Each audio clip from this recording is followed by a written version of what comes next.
Hello everybody! Hi guys! So, na ako diri sa bukid. And then, I'm riding a motorcycle. So, na ako diri sa bukid alaga og mga hayop, animals. So, padulong na ko ani pa uli. So, i-capture lang na ko ang moment nga nag-ride-ride kong motorcycle. So, enjoy watching!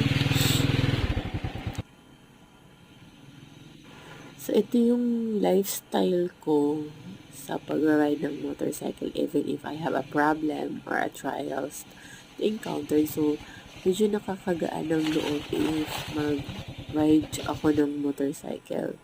So, kahit maraming trials or nabalaka ko kay matumba-tumba ko ani. So, i-struggle pa rin yapon ako ang So, gi-face gyapon ako akong scared ani. Hinay-hinay lang hantod maabot ko sa akong pag-uli. So, medyo siya, lisod ang magiging creator no.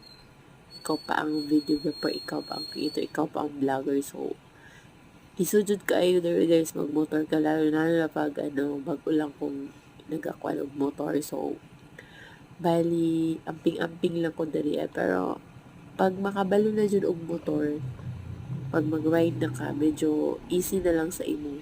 Pero syempre, of course, pag makabalo na ka, basig easy lang gihapon. Pero, amping-amping lang jud ta kay syempre, motor is motor, diba? Tumba-tumba o naipiang, naisamad. So, kanina video, so, medyo nahirapan ko no.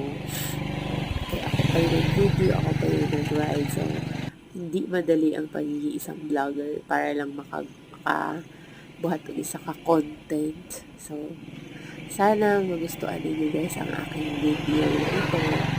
At see you in my next video. Bye! Thank you!